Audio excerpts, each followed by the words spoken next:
It's really about going past the safe zone. On my next house is pushing a little bit more on the playful than practicality side. So for instance, like in the shower, having a ceiling to floor window, and on the other side of that, having plants. It's not a practical decision, right? But it's like, it's fun. It's gonna bring me joy every time I'm in the shower. Like, is it gonna be kind of a pain in the butt maybe to make it happen? Sure, but like, it's worth it. And so that's what I've learned is like, when I listen to like, do the practical thing, like that doesn't make me happy. And so when we're in the next house, like I'm gonna do it. If I do sell it, I know that those things are maybe a little less practical, are gonna be something someone's gonna walk in and they're gonna say, I need that shower. Pull up a chair. You're sitting at the table with Powerhouse Women, the podcast where bold women in business come to connect, collaborate, and build something bigger than themselves. We always say, if you're fortunate to have a seat at the table, pull up 3 more. That's exactly what we're doing here. This isn't just a conversation, it's a movement. We're creating space at the table for conversations that matter. The ones that challenge you, push you, and remind you that you do not have to do this alone. Every episode, we're talking growth, success, and the real, unfiltered truths of entrepreneurship. No gatekeeping, no fluff, just the perspective and community that you need to thrive. So, if you're ready to surround yourself with women who get it, you're in the right place, and there is already a seat with your name on it. What's up, Powerhouses? Welcome back to At the Table. Today we're pulling up a chair for Lindsay Leitheiser, an interior designer based in LA, but she can help you anywhere. And Lindsay designs homes that feel collected, not copied, which is super important and kind of where I'm going to start this whole conversation today as well. You also design for value and not just aesthetics. So you kind of help people look at that sequential order, because when you don't know, that sneaks up on you. I've been bitten in the butt a few times that way. I found her on Instagram earlier this year, and we just really resonated. I love how you talk to your audience and how you make things simplified, but still like high level. Lindsay, welcome to the table. And I'm so excited to be here and grateful to be talking today about how to really capture personal style and add value to the home, which I know you understand very well. So excited to be chatting today. Amazing. I'm super excited. That really resonated for me. And I saw it on your website too. Something that I've talked about forever is how your home, any environment that you're in, but your home being one of the major ones, is a direct reflection of like what phase of life that you're in. The space that you curate can help fuel your life. The office that you curate can fuel your energy for your business that you're creating. How you design your room can promote better sleep. And I love that is something that you directly talk about as well, about how aligning that intentionally and with clarity doesn't just look beautiful, but it actually feels effortless and supports the life that you're building. How did you kind of come across this and realize the importance of that blend with design? So I think, becoming a mom really highlights a lot of, like opportunities for design decisions to be more optimized. And a lot of people think form or function. And, that's really a misconception. And one of my favorite pieces about being an interior designer is that I spend a lot of time with my clients up front talking about what's the day-to-day, what are the things that they love about their house, what are the things that they hate about their house and, don't want to see any more of. Literally could be clutter that they, want to get rid of. And there's so many ways to make organizational pieces really beautiful and really show personal style through that. So it could be, built in that has a beautiful cabinet door. It could have a cutout in it, like a beautiful locker that has a cutout. It could be, really, you can really think of it as like artwork is not just confined to a frame on the wall. Artwork can really be storage units. It can be a beautiful door. Like there's so many different ways to show personal style and have it be more functional on the day-to-day. Because the reality is that if you have a beautiful house with no storage in it, there is going to be clutter, and then it defeats the whole point of doing a renovation. So, and having that, I think that is a good way to think about investing in your home and knowing that the person that you leave it to will appreciate having storage. And, I can't say how many times I've worked with clients and the number one grievance is storage. It's like, how do we create something where we can hide this or that? So there's so many creative things that you can do, whether it's like under stairs or it's, a hidden, the invisible doors that open up into a pantry. And there's just so many creative and fun ways to solve that problem. And I think when people are trying to do it on their own, there's so much decision fatigue that it's so helpful to have another person come in with some fun ideas. Like, it's supposed to be fun. And that's the best way to get it done, is to really have fun with it and say, oh, we could do this or we could do that, and really collaborate. Because I feel like just having somebody there to bounce ideas off that can bring other things to the table helps improve the overall process and the best outcome.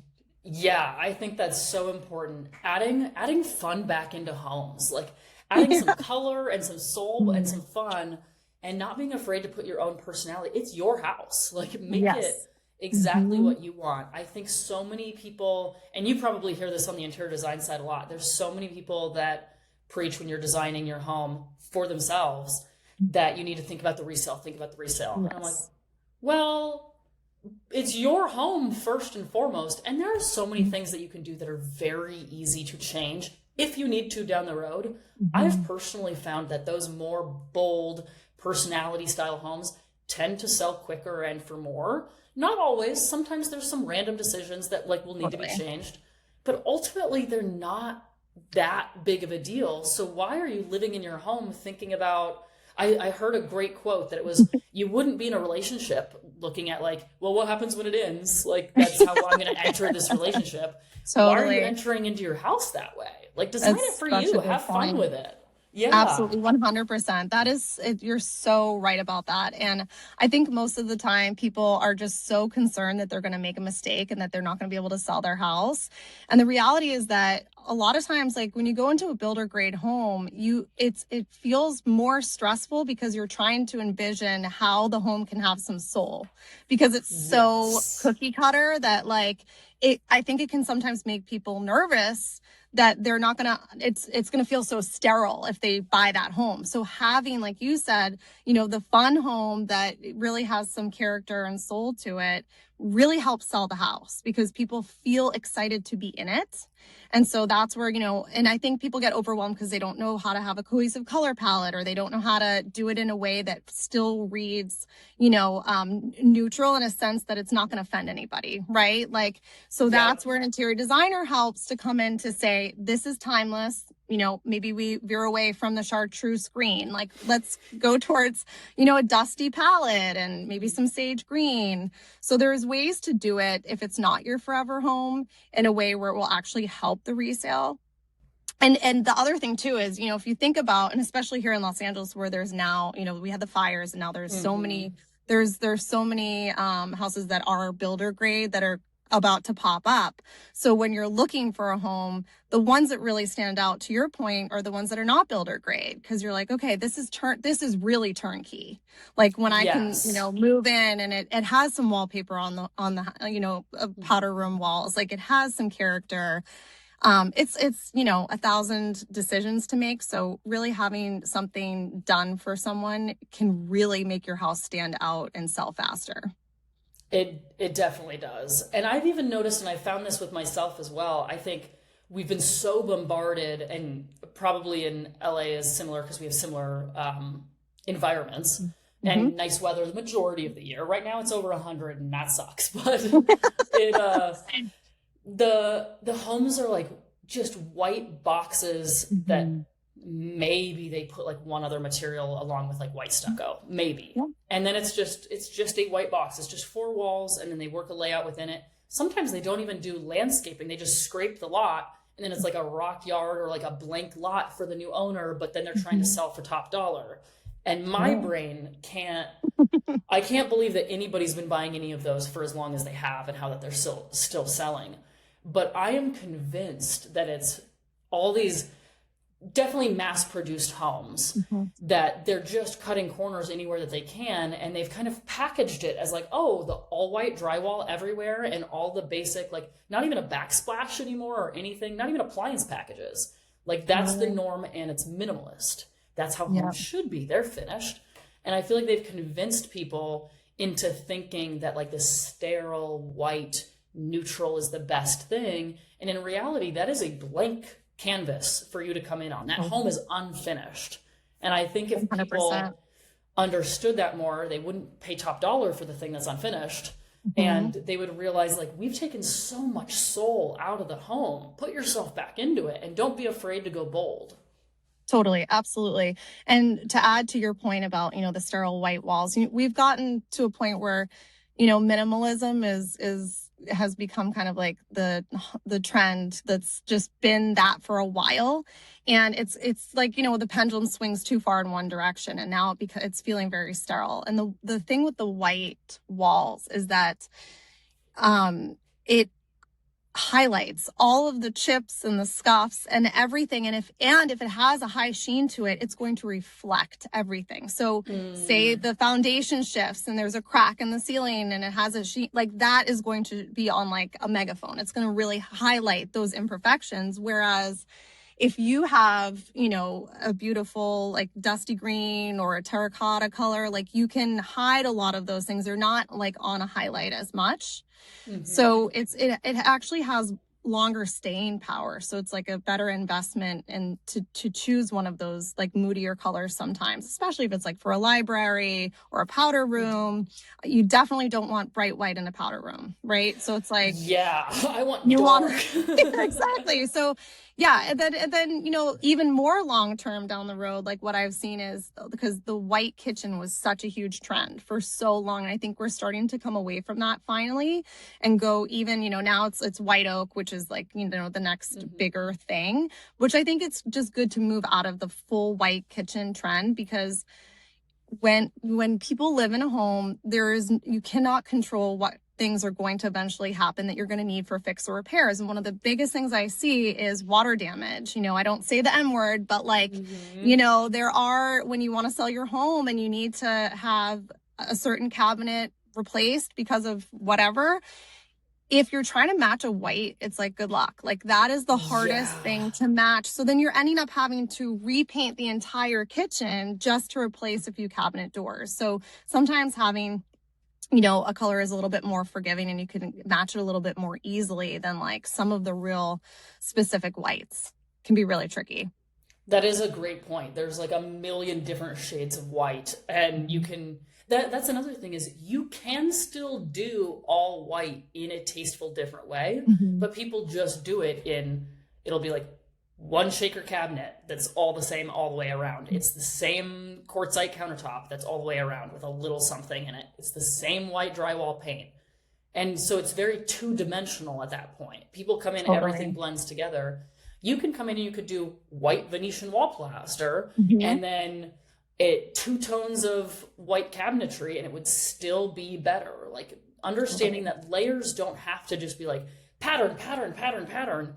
It can be these subtle changes of texture is huge, I have found, especially with like wall coverings. But you don't have to go crazy bold, but you have to do something.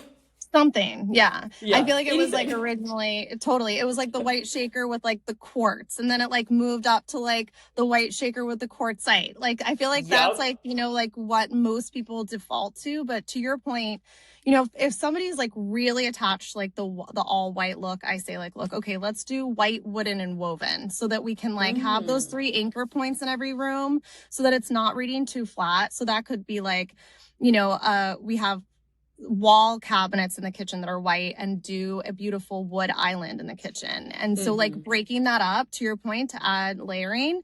And then it could be like in the bathroom, we have a wooden vanity, but we have some woven door fronts, like some cane or raffia, something to give it a little bit more texture and layer up that way.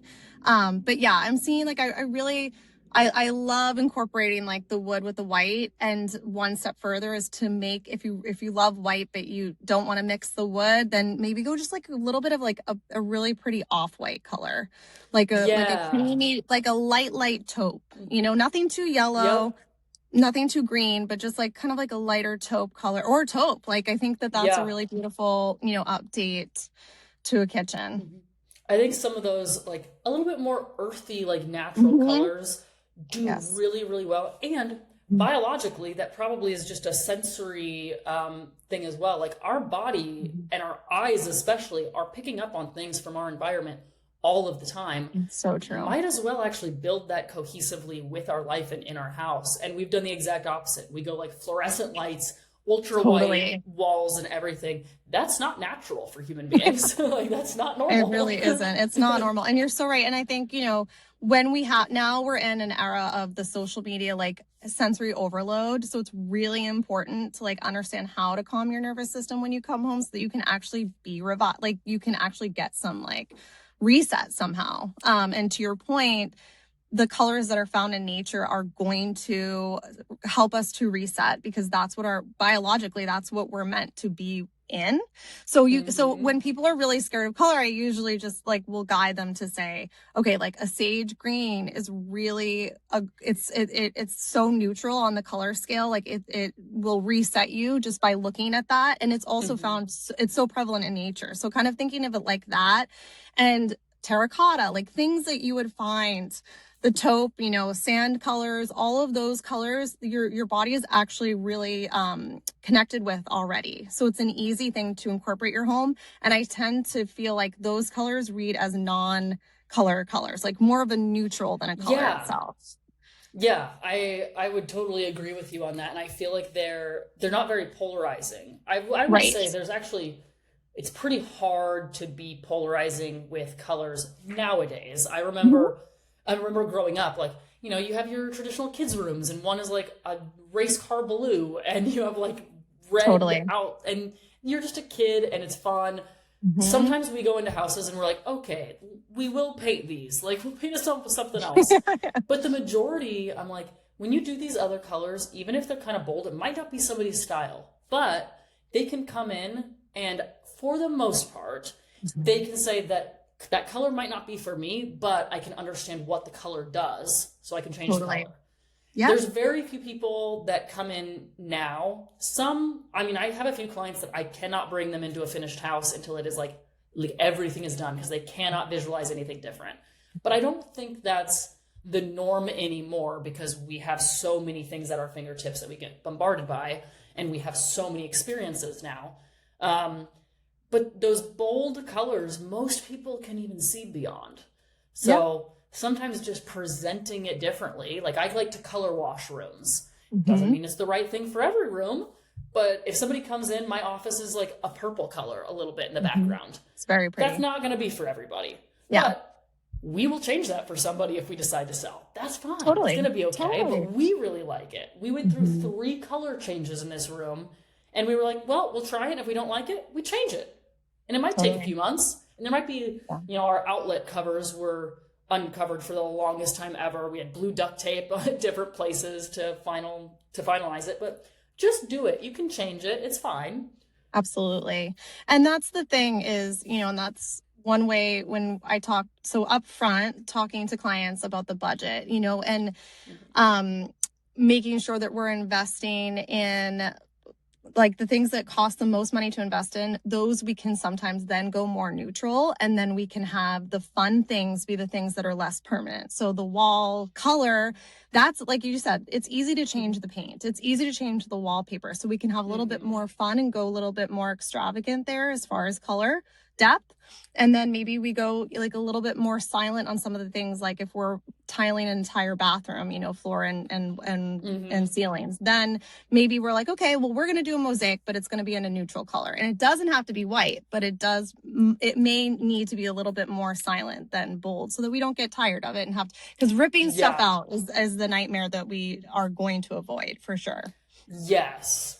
And knowing how all of the pieces tie in together. If you have the more timeless tile in the bathroom and you have the bold of the wallpaper, well then, okay, maybe you only have to do the wallpaper, but as long as you can keep something of it. And like you said, making it some of those harder materials to change, or if you do have to change them, they can be separated from the shower differently. I've seen some people put in different tiles for like a full tile surround, and I'm like, you were almost there. You almost made it so close. But then the way that you like mitered it all together made it so I have to tear everything out regardless. So I'm like, okay. But that's all part of that like sequential aspect. And that's something that I was we had been talking back and forth about my first remodel that I ever did. I was 21, 22. I only knew so much, like I had remodeled half a house before, and it was like light surface stuff.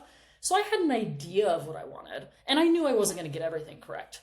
But the sequence in which things needed to be decided, that I didn't understand yet. And so there were some decisions that I made early on that I was like, oh, now that the drywall is in, I actually can't have that light fixture or that thing that I wanted. Right. Now I have to rechange that. And so sometimes there would be change orders, or I would just have to like return an item and get it back. Some of those things are really hard, and every state can be different too. It can be very hard to understand. That's something that you build into like your consultation and your packages for people. What is probably the biggest thing with sequence that has derailed projects in your experience? So it's a great question. And you already, started to touch on it. Is the things that derail the most are not committing to certain things on the timeline that matters. We can still work around it, but, educating the client up front is the most important part of the process, talking about sequence, so that they understand like, okay, if we can't commit to a furniture plan, then we can't commit to the lighting plan, and then we can't commit to where things are going to get hardwired in the wall. And we need to do that in order to get before the drywall goes in, because tearing open at the end, it never looks the same, right? It's like, first of all, it's going to cost more money, but then also, especially if for certain walls, like if you have a plaster wall and you're ripping that open and then you have to patch the plaster, you're going to see it. Like it may be the subtlest of lines, but like knowing it's there, it's always like a constant nag in the back of your mind. So it's not the end of the world. Sometimes we have to do it, but like we really want to avoid that if we can. So it's a whole thing of, and it's stressful. That's those little kinds of things where you have to decide, do I want to see that seam? Like, even if it's ever so slight there, or do I want to just live with something that I don't love, like a light fixture, because I don't want to tear open the wall? And that, I think, if we can avoid that, that's what really eliminates a big part of stress in the renovation process, is just knowing, okay, we thought this through. We romanced it all the way to the end. Like, if we put this here, what does that mean for the, and that goes with like decisions. Sometimes clients have a really strong vision of what they want, and it's just about guiding, like, okay, if we want this, then that means X, Y, and Z will be this way, and talking that through in the beginning so that we don't get to the end and they say, oh wait, I thought I was going to have this too, and it's like, well, we can't do that now because we had this. So having those conversations up front so that they really feel that they have the power to choose, because I think that's the main piece of it. I'm a designer. I have a very strong vision. I know what is going to look good, and at the same time, I'm not living in that house. It's the client that's living there. So It's really important to me. I'm not one of those designers that's like, it's my way or the highway. I'm designing a packet, and here it is, sign off, or like sayonara. Like, there are some designers that are like that. Yes. And to be fair, there are some clients who want that. They love that. They don't want to put any thought into it, or, have that be, they don't want to be involved. And there's no like good or bad, right or wrong. It's just like, what is the right process for each client. And so my clients really, they want to feel like they're choosing some things. So we work very closely together, and we work it out. Like, okay, this is what I recommend. And then, I'll do 2 or 3 revisions depending on what their feedback is, so that they feel like they're choosing things, but they don't feel like the weight of everything is on their shoulders. Because that's really what's hard, especially if you've never done it before. You don't know, what's going to look good together. You look at 2 little samples and you think it's going to look exactly like that, but you don't realize what the variation is going to be. You haven't looked at it in the light with the paint. Like, there's so many little things that have to come together at the same time. So having a designer really helps take that, monumentous task of understanding the big picture, or envisioning the big picture with each decision. Yeah. And I think, going back to something that you said earlier, understanding how some of those decisions, they don't just affect like even just your furniture package. Yeah, it affects that room and everything like that, but also the cohesion of other rooms. But you don't realize that also affects where the lights are placed. Like, it completely switches categories in the remodel and covers completely different portions of the house. And you don't know what you don't know until you go through it. Totally. 100%. One aspect with clients, because I've learned I've learned what I like through doing it myself on many different homes and moving many different times to try different designs in what I wanted in that phase of life. Every house has been very different designs. I've learned and tweaked things from the last house to take to the next house, and I'll continue to do that without living in it and experiencing it. How are people finding their style? Because right now, like we mentioned at the beginning, it is such like an epidemic of beigeness, I feel like. Totally. How do people know what to try other than a trend? I tell people to go to their closet. And if they can get there with me, I really try to get them to commit to picking a color story that matches their color season. Ooh, I like that. It's like, you know, because your house is your outfit, right? So it's like understanding how you're going to feel and look in your own home. So, you know, so that's why it's like there's no good or bad, right or wrong, but it's like so if somebody's wearing, you know, they're a soft summer, for example, and they're wearing like the more muted, like bluer tones, like I'm not going to install chartreuse green in their bathroom. Right. But there are color seasons where, you know, if that's their color, then like, you know, enjoy, like if that's what they want to do. I try to encourage them so that they can at least understand, like, and I think the biggest piece of it is high contrast versus low contrast. So, you know, in my house, everything is very low contrast. That's my color season it's a low contrast. So I'm not going to put a black and white checkered, you know, bathroom floor, but I have, you know, clients who that's what they love. And that's actually their color season. And so that high contrast is what makes them really happy. They look good in it. So it's like really understanding. And I think that's helpful for people who don't have a color story. There's some people who I'll say, show me your closet, and it'll be all like sage green, or like, you know, those like taupey type colors. And I'm like, okay, I get, this is what we have to do, you know? And then, you know, there's some people who love the blue and white story, and that's their whole vibe, and that's their life. So it's really about understanding like what is true to them, because they're going to feel most at home when their favorite things resonate or in their house. They're going to resonate with their house more. And so, you know, I think when it comes to like an eclectic, like really figuring out, okay, if you had to wear one color for the rest of your life, like what would it be? Like those kinds of questions to really get to the bottom of like, you know, what do you love? So that you're avoiding like just the beige syndrome of like everything is just neutral because I can't decide what I like, if that makes sense. Yeah. Oh, I love that. I love the idea of starting with your closet. I just went through, one of my friends here is a personal stylist and like closet, whatever the term is, like curator almost. Yeah. And I had her come through right before I went to Europe, and we did like a whole rebrand that I was like, my closet is like 85% of the way there. But there are a few things that I either just don't know how to use or I'm not using correctly, and it's not me.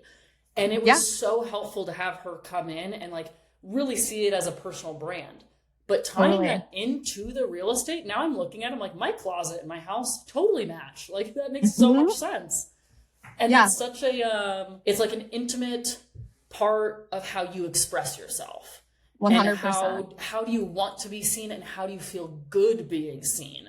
And that should exactly be how you live in your own house. I love that. Okay, starting with the closet. That's awesome. And I take it, you know, I'm OCD, but I use my OCD for good. So I take it like to the 10th degree of like, show me your jewelry, right? Because it's like, and you go there. So, you know, one client really likes like the pearls and the pastels. So we can actually like take that as inspiration for sconces, and it informs our decisions on how we move forward with like, are we mixing metals? And you know, if somebody's only wearing platinum and silver, like they're probably a polished nickel person, you know. But like if somebody's got a bunch of like eclectic mixed metal jewelry, I know they're Kelly Wersler, like that is going to work for them. So we know kind of the direction to go in, and then we eliminate wasting a lot of time on like, there's 5,000 different finishes, like I don't know what to do. So like that overwhelm just kind of tamps down when we can kind of figure out what their true identity is and where they want to go. You know, same thing with prints of like,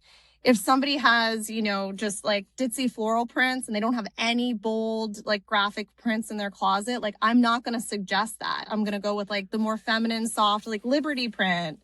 Like Yeah. it really does, like, you can really get into it. Even so much as like, you know, like, does the person like, do they have any leather? If they have no leather, I'm not going to suggest it. But if they love leather, like we can do a really cool leather sofa. And really, you really Ooh. can take it, you can really take it as far as you want to really feel like, you know, you're helping them to express their identity in their home, which is the whole point.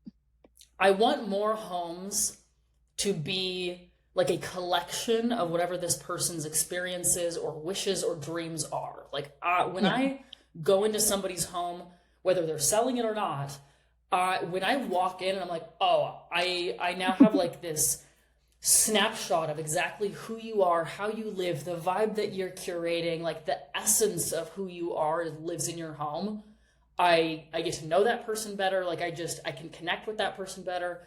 And Totally. I think they're so either in tune with themselves or comfortable being wrong and willing to take a chance that there's something about it. I'm really pulled to those types of people and those types of homes as well. I want to see more curated homes. Absolutely. And it's like that when they have a point of view, you really feel like it's like, it's that vulnerability that I think people are afraid to display, to your point, because they don't want to be wrong, you know, but it's thinking of it less of like right or wrong and more of like, how do we evolve this house? Like, so everything is a gain, right? And instead of thinking like, oh, I'm going to make the wrong decision, which is what 99% of clients start off with. I'm like, okay, let's reframe this so that we're at like 0, or sometimes it's like negative, right? Like where the house is right now. So we make a decision, it's going to be a gain, and it could evolve into a different decision, which is also a gain. Like, so it's more of a trial and error. Like we try something, oh, maybe we decide like we want to switch it out for something else, and we see the render and then we're like, okay, yeah, that's more true to us. So it's back to like bringing the fun into it, like the curiosity. And like, I wonder what this would look like. And I think it's hard to do that when you're on your own because it's so personal, you know, like if you've never done it before, it's hard to kind of see yourself outside of yourself. So having somebody else come in and say, you know, when you're at the tile store, say, okay, up to this point, what's really resonated with you is the dusty blues, the dusty greens. I'm not gonna, you know, co-sign this like bright purple tile. Like, yes, it's pretty, but like this is not speaking to like who you have been this whole time. And I think because it's just like, you know, the decision fatigue can kind of like cloud like the clarity on like, you know, what is their internal like direction for the project and for who they are, really. So it's just good to have somebody else come in and say like, okay, you're stuck. Like, this is where we've been going. This is going to veer away from where we've been going. Let's try that instead. I like that. And yeah, sometimes just having like being a professional in any industry, but being able to be the person who can guide people and just have the guardrails and be like, I want your personality to be the main driving factor, but I'm going to let you kind of experiment with that with these guardrails in mind or with these little protections in mind. And when you want to stray, I can be like, let's bring it back over here a little bit. Like, exactly. Or do we want to intentionally divert? Let's just make sure that all of the information is there first. I love 100%. I love that that's how you approach it. Kind of going back to talking about the trends a little bit. Mm-hmm. I'm sure you have clients that come to you and they are like, oh, I want, like, here's my Pinterest board. And it's just like the typical trends. It's the all white kitchens or maybe the grays or something that is just very, very trendy. Mm-hmm. Do you have an approach when you have people like that to kind of make them dive in deeper into their personal style? Yes. And so what I will tell people to do is when we first start, think of 5 things that are really things that make you happy to see. So, and sometimes it's easier to think of it in terms of like when you go to someone else's house that you love, right? Because you may have just bought a flip and in the house that you just bought, there's nothing in it that you resonate with. So sometimes it's easier to think about someone else's home. And I try to start that way instead of Pinterest, because Pinterest is like a water hose. Like it's overflow of ideas that can really cause more problems sometimes than helping. So I like to try to think of like, okay, think of some things that when you see at someone else's house, you're like, oh, I really love that, you know, and it's 5 things. So it could be a color that somebody used. It could be a type of print, like a wallpaper. It could be white oak. Like every time you see a white oak kitchen, you're in love. And so we identify what are those 5 things that really feel exciting to you. And we try to then use at least three of those things in every room, because when you have repetition, it creates unity and it creates a vibe in the house that feels cohesive and intentional. So really getting to the core of like, what is it that you love? Like, sometimes it could be like a pattern, like I do I help with a lot of Spanish style renovations. So like it could be like the star and cross, like certain Spanish style tiles or things that people really love. It could be a Delft tile. Like it could be something that then it's not the same tile that gets repeated, but maybe it's like in a different color and a different finish, like a different scale. So we change it up in each room, but we have a nod to that in every space so that we can kind of, you know, create that personal style in the home. I love that. And being able to create a flow in a home. Like you said, you have a little homage to things. Yes. But it's not the same carbon it's not the copy same everywhere. Yeah. Copy paste. Yeah. And it goes back to that whole thing of like, we want to try to, there's so much copy paste in the world right now in homes, because it's just like, especially like just, you know, trying to pump out in LA, people are trying to just get their house built as fast as possible, which is totally understandable. But you'd be surprised like how much just even having a designer come in when you're selecting materials with a builder, like can really impact how much you love your home. And because the builder is optimizing for budget, so it's going to be copy and paste, and there is going to be a constraint. And so there are going to be a lot of streets where the neighbor's house looks exactly the same, you know, so having somebody come in at that point to avoid the copy paste is huge, and understanding that that there's a way to do it where it doesn't look like a Mod Podge. You know, there's a formula to follow so that it looks intentional. And and I would say, you know, there are the trends of like, you know, what's the safe play, and just thinking kind of about how much. It's always a balance of prioritizing how do we can fill in some of those things, some of the holes with the safer things, but not having like them drive the car. Like they can sit in the back seat, but like we're not gonna put Taj Mahal in the kitchen and in every bathroom. Like, you know, like there's other quartzites that we can find, and we can, you know, have a little fun and really kind of, you know, make it different. I love that. When you are designing for yourself, where have you found that you either the thing that you prioritize or the thing that you know you're going to do differently, like on the next house, that is just who you are, that you've learned? So I would say it's really about going past the safe zone. So there are some things that like I've had in mind that I know I'd love, but like pushing myself to go a little bit further than what my comfort zone is, because, you know, and it goes back, and I'm no different. I always have the resale in mind, because if it were up to me, I'd move every 2 years on the dot. As soon as that tax is like cleared, like I'd go, you know, so like let's house hack our way through. But exactly. And so I think, you know, for me, I know on my next house is pushing a little bit more on the playful than practicality side. So for instance, having one thing I know I want to do that, you know, maybe controversial is like in the shower, having a ceiling to floor window, and on the other side of that, having plants. So having it like a wall of plants. So you see that when you're in the shower, that's not something that I can like, and I think when I say like pushing outside of practicality, mean like, it's not a practical decision, right? But it's like, it's fun. It's going to bring me joy every time I'm in the shower. Like, is it going to be kind of a pain in the butt maybe to make it happen? Sure. But like, it's worth it. And so that's what I've learned is like, when I listen to like, do the practical thing, like that doesn't make me happy. Like that's not. And so I have like a long list of things that I was like, oh, for the next house. And so when we're in the next house, like I'm going to do it, you know, I'm not going to say we'll do that for the next house. Like, and it goes back to what we were talking about earlier about how when houses are set apart, it's something that's like, you know, if I do sell it, I know that those things are maybe a little less practical, are going to be something someone's going to walk in and they're going to say, I need that shower. I need that shower with the full, you know, wall window with the plants on the other side. So you still have the privacy, but like, where else can I find that? I can't find that anywhere else. And so like understanding that, Now it's like, it's kind of like taking the guardrails off a little bit more than I would necessarily, even though I know I'm probably going to sell it. I don't think I'll ever have a forever home, just because like I just have too many ideas that I want to see come to life. And that's really the fun of it. It's like, there is a piece of it where, Brene Brown said, like, unused creativity is not benign.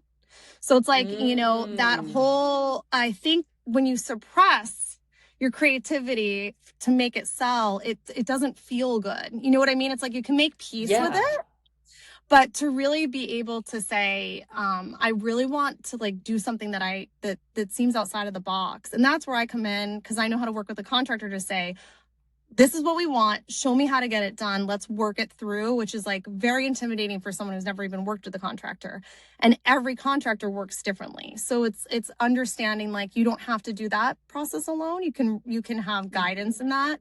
And then I think that would be my suggestion, is to go for what you really want. And sometimes Pinterest tears or not, there are some things that I'm like, this looks good in theory, but it's not going to look good when you put it in. It's, there's some there's AI. Like there are things that just don't make sense that are out there right now. So it's not like everything I'm just like green stamping, but like things that you really love, like I would just say, just go for it more. And like you said, put the fun back into homes, And I think when you're going through homes, like you do feel, even something as simple as like from a regular standard window to a full one in the shower, it's almost a little novelty item, because it's not, even though it's not like crazy special, it is unique enough, and it just adds this little novelty of importance, and people feel that. Like all of those decisions that are made that are outside of just the standard regular thing, you feel it differently, especially when it's like indoor outdoor concepts. Totally. Something that I've also noticed is, I mean, so many clients, I'm working on breaking it down now, but so many clients are like, oh, when I come for my starter home, I need to have a 3-bed, 2-bath, because that's what everybody says I need to have. And I'm like, for resale. I'm like, but what are you going to do with the other rooms? Like maybe you'll have an office, but then they usually have at least one guest room, and the door stays closed and they never use that room. And I'm like, so why did we need the 3-bedroom? Or if you're going to, like, we have a 3-bedroom now, and one we built out into our whole office, so much so that if we ever sell this and somebody doesn't want this, then we'll have to take out like the built-in desks and all the things, which doesn't matter to us. Like we got our use out of it. That's totally fine. But then our guest room, we did have it as a guest room for a little bit, and then I was like, it's like almost the other half of the house. It's a huge other master bathroom and bedroom. I'm like, well, why don't we instead like turn this into like half of it? It's so big that half of it is like our content studio now. So if we record podcasts together or we do something more conversational, we'll do it there. And then the other portion, I got a Pilates reformer and I made it like my own little like workout space. And it's been so nice. I use that room all of the time now. It was one that I would close the door and never look at unless we threw parties, and then people could go to that room and use that bathroom. And that was about it. There's so much more usability. We get way more function out of our house, and supports the way that we live in a much better way. And I feel like I've been working with a lot of clients recently that are realizing, either we don't need a 3-bed, 2-bath, like we can make it, we can actually do something very different, or we utilize the spaces differently and we don't just go with a regular like guest space. So I feel like understanding how to use the space that you have to support your life, and it doesn't need to be just a regular guest room. It doesn't need to just be like a regular office. You can be creative with it. 100%. I'm seeing that a lot with my clients. There are 2 things that are popping up that I love. One is a media room, which is great because, it's so rare that couples want to watch the same shows, and then if you have a kid, it's a great to be able to have, even if it's a reading room and there's no TV in it. It's just nice to be able to have zones. This open concept thing is just like, it was a huge trend, and now it's like, what I realized, like, I don't actually want to sit and watch TV while the dishes are in my, in my periphery. Like I want to, hear people sitting at the dining table and banging. It's too much. It's too much. So I love your idea of like, repurposing it for your needs. So the other thing that I've seen pop up is, when we think of gyms and in the American like sense, they're very sterile and cold. It almost feels to me like going to like an office to work, like a 9 to 5, like you're going to work out in like an office building, it's so sterile. And now seeing like clients will take a bedroom and really that has a bathroom and turn that into a personal gym space. There's still some Peloton, vibe left over from the pandemic, but now what I'm seeing that is more prevalent is having a space that you can work out with and having like a home sauna, and that like, because the benefits of a sauna are so like well researched and it really affects your well-being. They say it can like decrease Alzheimer risk. Like, I don't know by how much, but like, I'll take it, anything. And like, then like really making that feel, like a warm place to work out, somewhere where and Zara Home, I think, has all of these beautiful, or H&M Home, one of the two has these beautiful, like wooden weights that are so aesthetic. And like, why can't we have everything be, elevated instead of just thinking of, because I think when you think of like working out, like if you have that sterile office space in mind, it's not fun. Like I really have to like get motivated to go, versus having something in your home you can just go to where you feel like it's an extension of your personal style. Like that to me really makes sense. And then and also like, so that's those are the two things I see popping up on, utilizing space better than the just 3-bed 2-bath. But also, there is right now with our economy, more people are looking to buy houses that are not 3-bed 2-bath, like as a starter home, like, and so investing in something that's not a 3-bed 2-bath is actually a smart move, because if you can make that turnkey, there's actually a bigger pool of people that can afford that. So I actually feel like it's less risky in a lot of parts of the country, especially to be able to have something that, more people can get access to financially. So, to that point, I totally agree. And having something that's, really special at a more accessible price point really stands out. Yes. And kind of like how we've been talking about before, if you put your own spin on it, like there are people that are living me and DeAndre talk about it all the time, where it's like, you're just a couple with dogs and you don't have any plans of having kids and you don't want to, you're going to run a business out of your house. You're going to want gym equipment. Like there are a lot of people that are like that, at least for a phase of life. If not, a lot of people are choosing that now. Yeah, and absolutely. That's something for the area that we keep inching towards. Every house is getting bigger and bigger and bigger. And we're like, good Lord, like we're never going to be able to buy a house and have it truly be turnkey, because we don't need 5 to 7 bedrooms. Like that's insane. Right. Yeah. So we'll either have to build our own house to fit ours, which would be like maybe a 3-bedroom at best, or like a 2-bedroom with a gym. Like being absolutely. able to realize like the world isn't this like standard thing, and that was pushed down our throats so much. People don't live that way, and so you can market your home differently. Like if we ever sell this house, or when we do, whatever, we change our mind all the time, but if we decide to sell this house, we will market it for people that are similar to us first, and then if somebody likes it and comes in and they want us to take out the built-in office and all of these things, we'll absolutely do it. But there are plenty of people like us that are like, oh, this would be perfect. Like, I don't need the traditional 3-bed. This is amazing. Yeah, and absolutely. Leaning into that is not only a good financial decision, but can be way more fun. Absolutely. And I also think there was a huge push for like the new build and the bigger, like you're saying. And I just feel like it loses its soul. Like I'd much rather, if you needed a 3-bed 2-bath or bigger, like I'd much rather see somebody purchase a home and totally rehab it, because it feels more human size. Like I don't know if you've ever like felt like some of these kitchens have just such high ceilings, and then you put the cabinets in and it looks like it was like misfit, because you know, anything over 10 feet just looks like disproportionately, like it doesn't look human size. And so it's kind of like wasted space, in my opinion, to do kitchen ceilings taller than that. And to back to your point, I think, really thinking about the day-to-day and how you're going to feel and connectedness and, what are you going to be using the space for is, really key to having, a successful renovation and enjoy the home you're living in. Yeah. Speaking of how you could pinpoint like tall ceilings with kitchens, now I can remember a few houses I've been into recently where I'm like, something is off. And that was definitely what it was.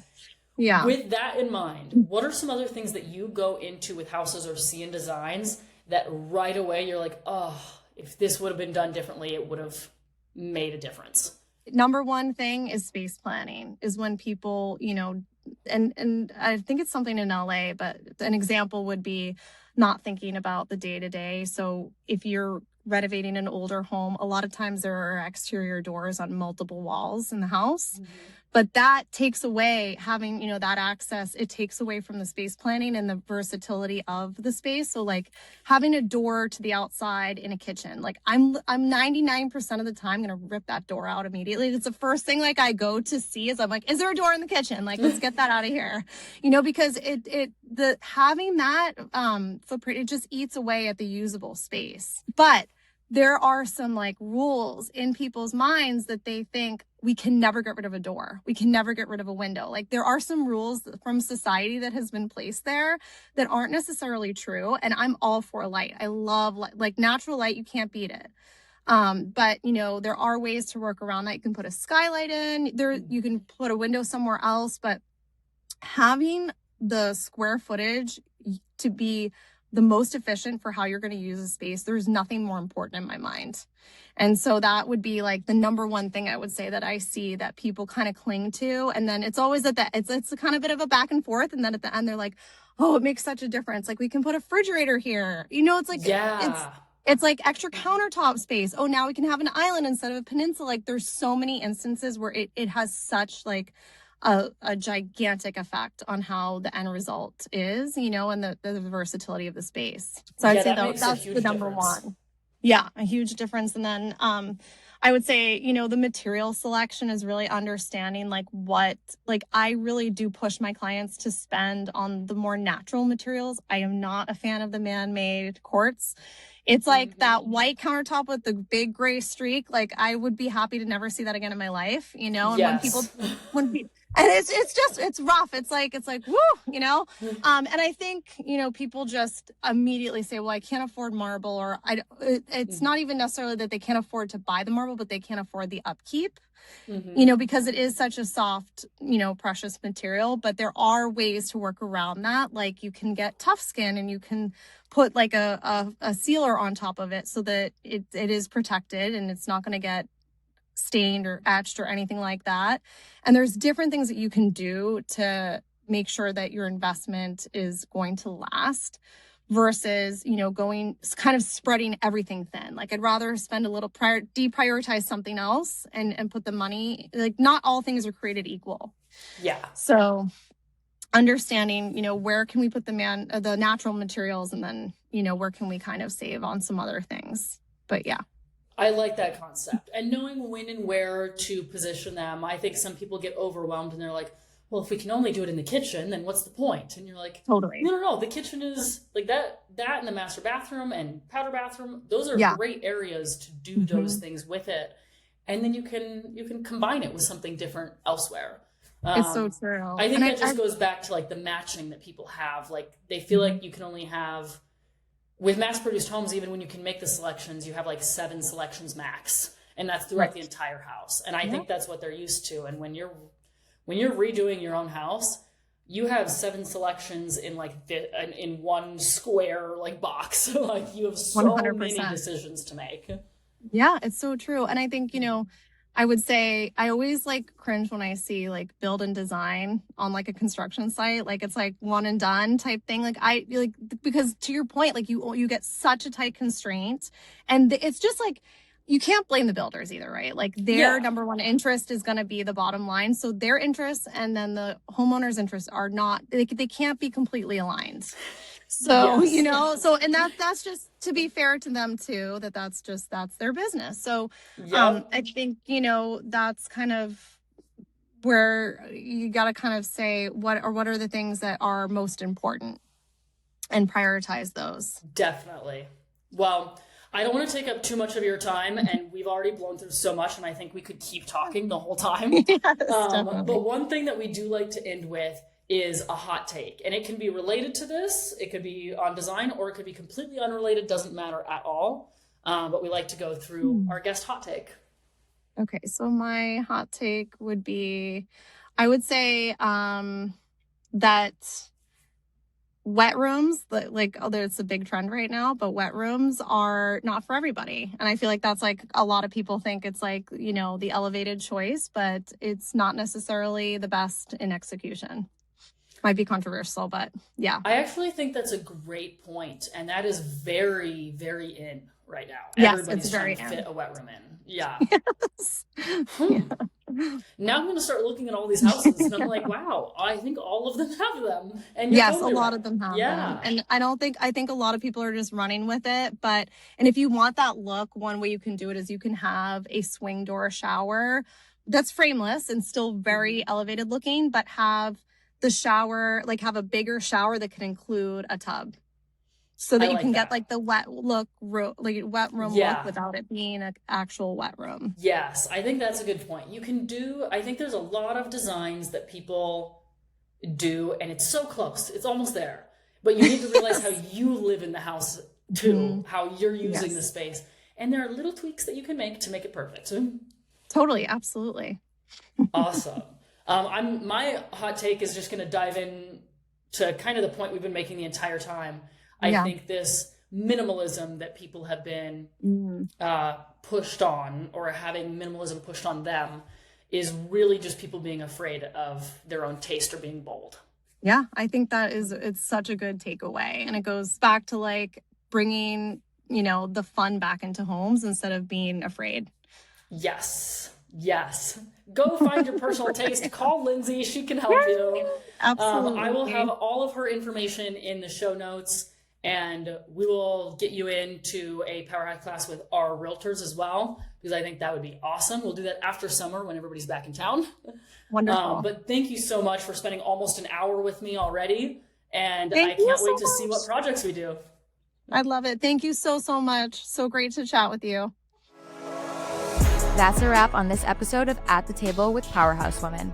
Thanks for tuning in. If you love today's conversation, be sure to like, subscribe, and leave a review. Your support helps us keep pulling up more seats at the table. Want to keep the conversation going?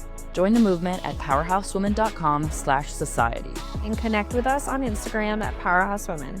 Until next time, keep showing up, keep building, and remember, there's always room at the table for you.